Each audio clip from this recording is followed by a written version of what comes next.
I was 25 building my career as a software engineer in Seattle. Life was comfortable. I had a good relationship with my parents, a steady job and friends I could count on. Jake had been my best friend since college. 8 years of friendship meant I spent a lot of time at his place and naturally got to know his family, including his sister Amanda. Nothing prepared me for that night when Amanda showed up at my apartment door, tears streaming down her face, claiming she was pregnant. With my baby. A baby that couldn't possibly exist. Before I tell you about the nightmare that unfolded next, let me know where you're watching from and hit subscribe so you don't miss the rest of this story. The knock on my apartment door came just after 9 p.m. on a Friday evening. I was relaxing after a long work week scrolling through Netflix options when I heard it. When I opened the door, Amanda stood there, mascara running down her cheeks, body trembling. "Amanda, what are you doing here? Is everything okay?" I asked, genuinely concerned. Jake and I were close, but his sister and I were merely acquaintances who exchanged pleasantries at gatherings. She pushed past me into the apartment. "No, Colin, nothing is okay." Her voice cracked. "I am pregnant, and you need to take responsibility." The words hit me like a truck. I froze, trying to process what she had just said. "What? That is impossible. We never." I stammered, completely blindsided. "Do not lie to me," she screamed, her voice rising. "That night at the party last month, you know what happened. But I did know. Nothing had happened. There was a party at Jake's house 4 weeks ago, but Amanda and I had barely spoken. I had 2 beers and drove home alone around midnight. There was absolutely no scenario where I could have fathered her child. Amanda, this is crazy. We never had any intimate contact. Not at the party, not ever. This is impossible." Her eyes narrowed. "Are you calling me a liar? Fine. If that is how you want to play it, I will tell my parents. I will tell your parents. I will tell Jake. Everyone will know what kind of man you really are." My mind raced with panic. This is not about what kind of man I am. This is about the truth. And the truth is that I never slept with you. She grabbed her purse, pulling out what looked like a pregnancy test. "This says otherwise. And I know it was you. A positive pregnancy test only proves you are pregnant. It does not prove I am the father," I argued, desperation creeping into my voice. "Save it for someone who believes you," she spat, turning toward the door. "You have until Sunday to decide if you want to step up or if I need to tell everyone what you did." After she left, I sank onto my couch, mind spinning. Why would Amanda make up such a lie? We were never close, but there was no animosity between us. What could she possibly gain from this? I grabbed my phone to call Jake, but stopped myself. How would I even begin to explain this to my best friend? The next day, my phone rang. It was Jake. My stomach dropped as I answered. "How could you?" His voice was dangerously quiet. "Jake, whatever Amanda told you. She told me everything. My little sister, Colin. What the hell were you thinking? It never happened, Jake. I swear to you. I never touched Amanda. Save your lies." "She showed me the pregnancy test. She told me how you took advantage of her at my party. That is not what happened. I would never. I trusted you." His voice rose to a shout. "You were in my home, around my family for years. And this is how you repay that trust." I tried again. "Jake, please listen. I have never had any relationship with Amanda beyond being your friend. This is all a misunderstanding or what she is making it up. Why would she lie about something like this? I do not know, but I am telling you the truth. I have never. We are done, Colin.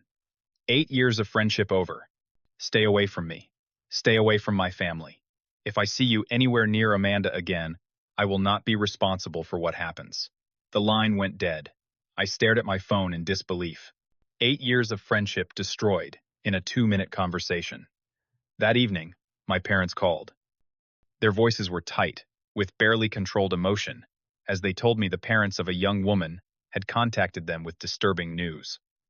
My heart sank. Amanda had followed through on her threat. "Colin, please tell us this is not true." My mother pleaded, her voice breaking. "It is not, Mom. I never slept with Amanda. This is all a huge mistake." My father cut in, his voice colder than I had ever heard it. "We raised you better than this, son, to take responsibility for your actions. Not to abandon a young woman in trouble. Dad, I am telling you there is nothing to take responsibility for Amanda, and I never had any romantic or physical relationship. This baby cannot be mine. Then why would she say it is my mother? Asked, confusion mixing with her distress. I do not know, I admitted. But I am telling you the truth. My father sighed heavily. The Wilsons have invited us to dinner tomorrow night. Both families. To discuss this situation. We will see you there at 7 p.m. The dinner was a disaster from the moment I arrived at the Wilsons' house.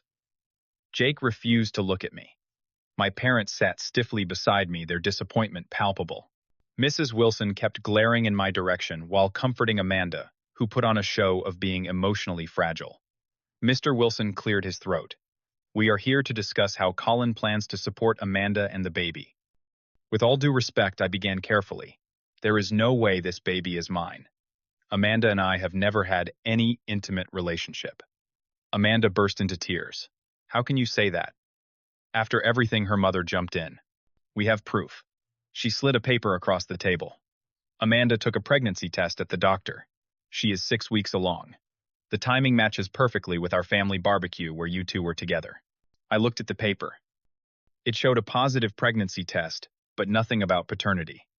This only shows that Amanda is pregnant. It does not show that I am the father, I said, trying to keep my voice steady. Are you calling my daughter a liar? Mr. Wilson demanded, his face reddening. I am saying there has been a mistake, or a misunderstanding. Amanda and I were never intimate. My father stood up suddenly. Enough, Colin. The evidence is clear. The Wilsons have been kind enough to invite us to discuss this civilly, and you continue to deny responsibility. Because I am not responsible, I protested. My father looked at me, years of disappointment, suddenly visible in his eyes. From today, I no longer have a son. The words cut through me like a knife. My mother gasped, but did not contradict him. The room spun around me, as I realized I had just lost my family, over a lie I could not disprove. The weeks following that dinner were the darkest of my life. My parents asked me to move out of our family home, where I had been staying temporarily while saving for a house. I slept in my car for 3 nights before finding a small, dingy apartment I could afford on short notice. At work, I could barely concentrate. My performance slipped, and my manager pulled me aside for a warning conversation. I explained that I was going through personal issues, carefully avoiding details. He gave me 2 weeks to get my act together. Friends stopped returning my calls. Word had spread quickly in our relatively small community. I was the guy who got a girl pregnant and refused to take responsibility. No one wanted to associate with me, no one except Michael, a coworker, who had transferred to our office 6 months ago and had no connections to my old social circle. This whole thing sounds fishy to me, he said one day over lunch. Why would someone make up a lie this big? It was the first time anyone had considered my side of the story.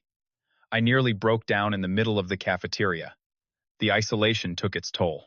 I spent nights staring at my ceiling, trying to understand why Amanda would destroy my life this way. What had I ever done to deserve this? The questions circled in my mind, like vultures preventing sleep, eroding my mental health day by day. On my birthday, I sat alone in my apartment with a store-bought cupcake. No calls from family. My sister Sophie, who I had always been close with, had blocked my number after our parents told her what happened. I scrolled through old photos on my phone, looking at happier times, wondering if I would ever get my life back. After a month of this existence, Michael suggested something that finally gave me purpose. You need to find out why she is lying, he said firmly. People do not do something this destructive without a reason. There has to be more to the story. For the first time since the accusation, I felt a spark of hope. Maybe if I could understand the motivation, I could find a way to prove my innocence. I began monitoring Amanda's social media accounts, looking for clues. For weeks, there was nothing unusual. Then about 6 weeks after her accusation, I noticed a name appearing repeatedly in her comments. Tyler Blackwood. His profile showed a man in his 30s wearing expensive suits and posing next to luxury cars. His relationship status was married. I dug deeper. Tyler owned several nightclubs in the area.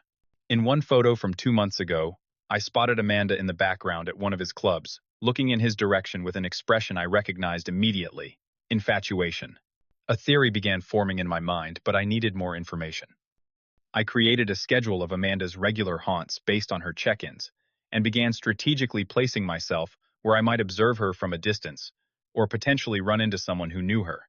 The break came at Westside Coffee, a small cafe Amanda frequented with friends. I was sitting in the corner when Lily Martinez walked in. I recognized her immediately as one of Amanda's closest friends. I had met her several times at Jake's house over the years. When Lily went to the counter to order, I approached her. "Lily, hi, it is Colin." She froze, coffee cup in hand, looking uncomfortable. "I know who you are. I should not be talking to you. Please just give me 5 minutes. I think you know the truth about Amanda's baby." Her eyes widened slightly. She glanced around, then nodded toward a table in the corner. 5 minutes. We sat down, and I went straight to the point. "Amanda is lying about me being the father, is not she?" Lily stared at her coffee for a long moment. "I should not be telling you this. Please, Lily. My entire life has been destroyed. My family has disowned me. I lost all my friends. I just need to know why." She sighed. "Amanda is pregnant. That much is true. But the father is Tyler Blackwood. He is the nightclub owner. I know. He is also married." Lily nodded. "When Amanda told him about the baby, he wanted nothing to do with it. Threatened to deny everything if she went public. His wife comes from money. Serious money. So what does that have to do with me?" Her parents freaked out when she told them she was pregnant.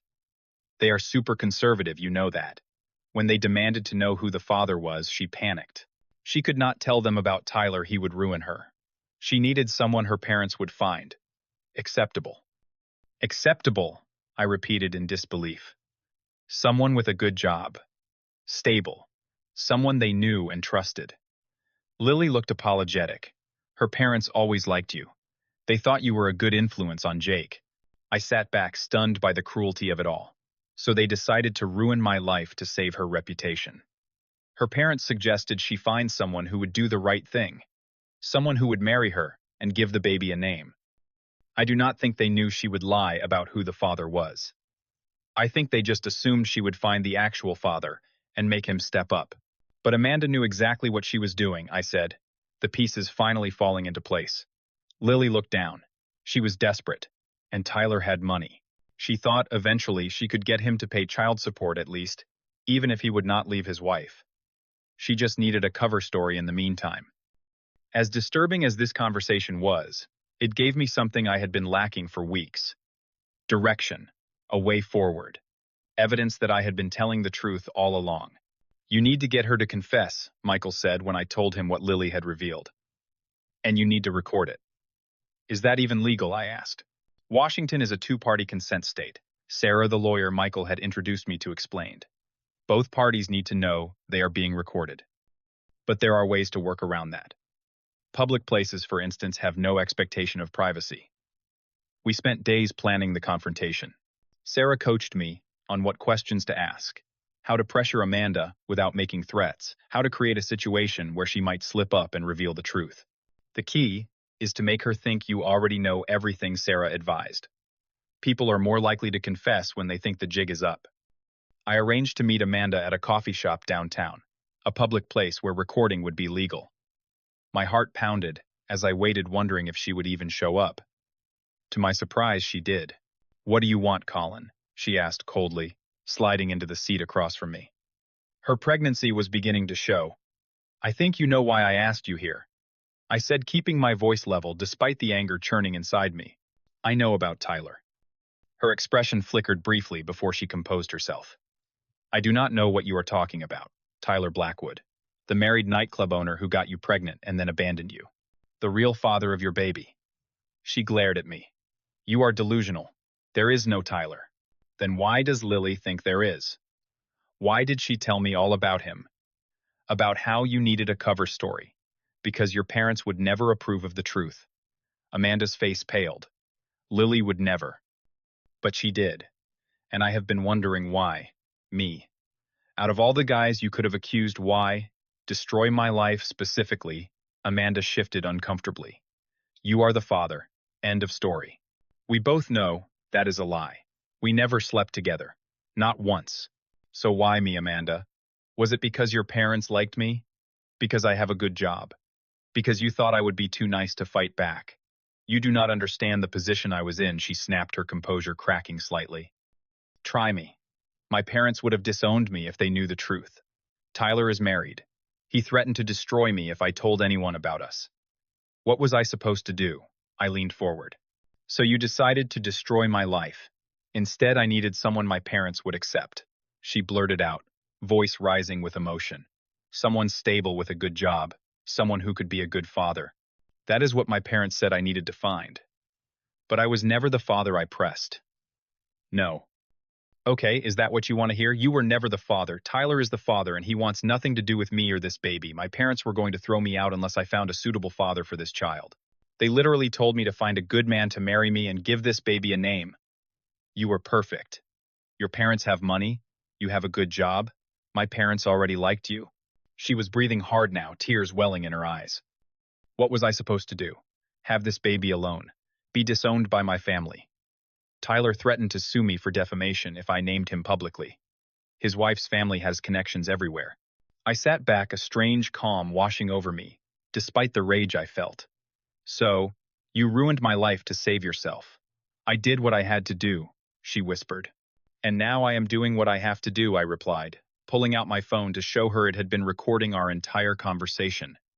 Her eyes widened in horror. You cannot. That is illegal. Not in a public place, with no expectation of privacy, I said, repeating Sarah's words. And unlike you, I made sure to know the law before I acted. Amanda's face crumpled as she realized the implications. Please, my parents will disown me. They will throw me out. I will have nowhere to go. You should have thought about that before you destroyed my family, I said, standing up. I am going to clear my name.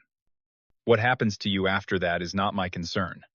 With Sarah's help, I arranged a meeting with both families present. My parents initially refused to come, but when I mentioned I had evidence that would change everything, curiosity won out. Jake came too, still hostile, but intrigued by my claim of new information. We gathered in a conference room Sarah had arranged. The tension was thick enough to cut with a knife. Thank you all for coming, I began, my voice steadier than I felt. I know none of you believe me, but today that changes. I placed my phone on the table and played the recording. As Amanda's confession filled the room, faces transformed from skepticism to shock to horror. My mother covered her mouth with her hand. My father sat rigid, his face ashen. Jake stared at his sister with disbelief turning to anger. When the recording ended, silence hung in the air for several long seconds. Mrs. Wilson was the first to speak. Amanda, is this true? Have you been lying to us all this time? Amanda, trapped and exposed, broke down completely. Between sobs, she confirmed everything. How she had been secretly seeing Tyler. How he had abandoned her when she got pregnant. How her parents' ultimatum had driven her to find a suitable replacement father. Mr. Wilson turned to me, his face a mask of shame. I do not know what to say. We believed our daughter. We thought. You thought I was a monster who abandoned a pregnant woman, I finished for him. You all did. None of you believed me. Not even my own family. My father could not meet my eyes. My mother reached for my hand, but I pulled away. Sarah spoke up, her tone professional. My client has been the victim of a serious false accusation that has damaged his reputation, his career, and his personal relationships. While he has no interest in pursuing legal action at this time, he does expect a full public retraction of these false claims. The Wilsons nodded numbly, still processing their daughter's deception. Jake approached me as the meeting broke up. Colin, I am so sorry. I should have listened to you. I looked at my former best friend, seeing genuine remorse in his eyes, but the wound was still too fresh. 8 years, Jake. 8 years of friendship, and you did not give me the benefit of the doubt for even 8 minutes. He flinched at my words. I know. I was wrong. I do not expect forgiveness, but I needed you to know I am sorry. I nodded once and walked away, leaving behind the broken pieces of my old life. The aftermath of Amanda's confession was both vindicating and painful. The Wilsons issued a public apology, acknowledging that I had been falsely accused.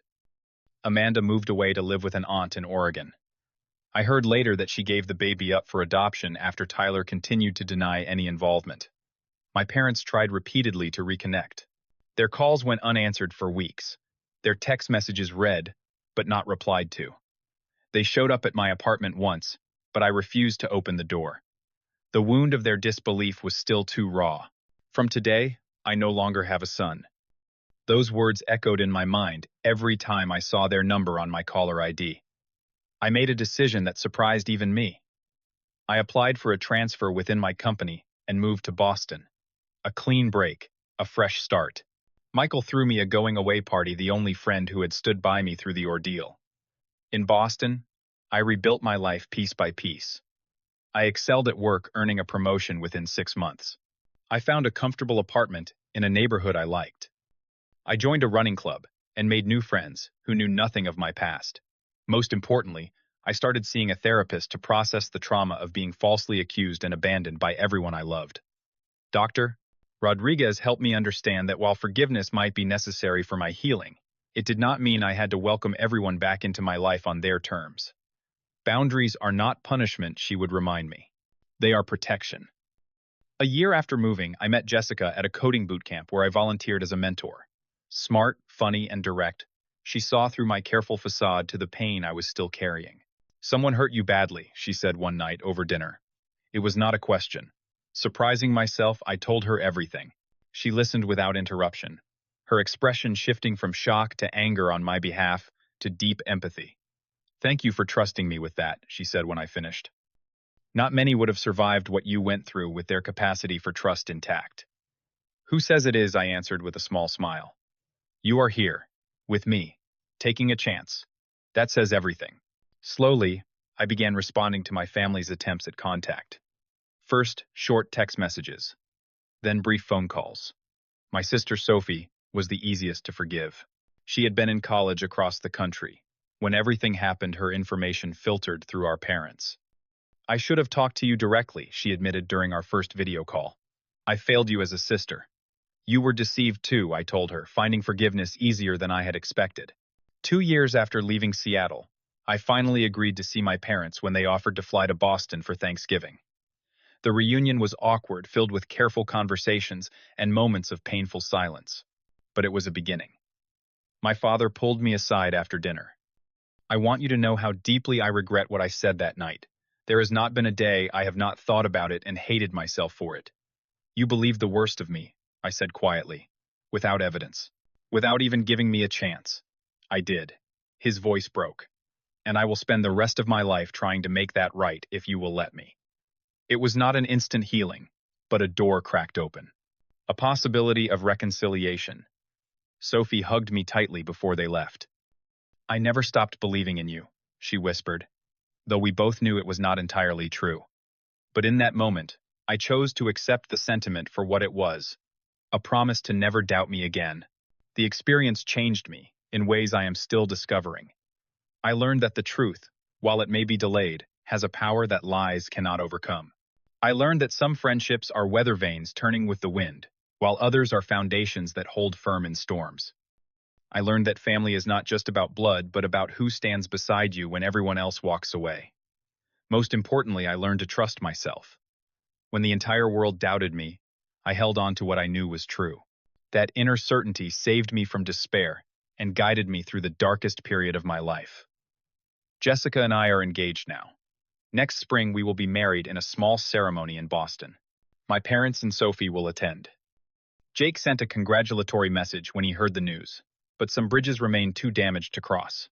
Sometimes life strips everything away to show you what truly matters. In losing what I thought was essential, I found strength I never knew I possessed. In rebuilding, I created something more authentic than what was destroyed. Have you ever been falsely accused of something serious? How did you handle it? And what did you learn from the experience? Share your stories in the comments below. And if this story resonated with you, please hit the like button and subscribe to hear more real-life experiences that remind us all that even in our darkest moments, truth and resilience can guide us forward. Thank you for listening. And remember, sometimes losing everything is the beginning of finding yourself.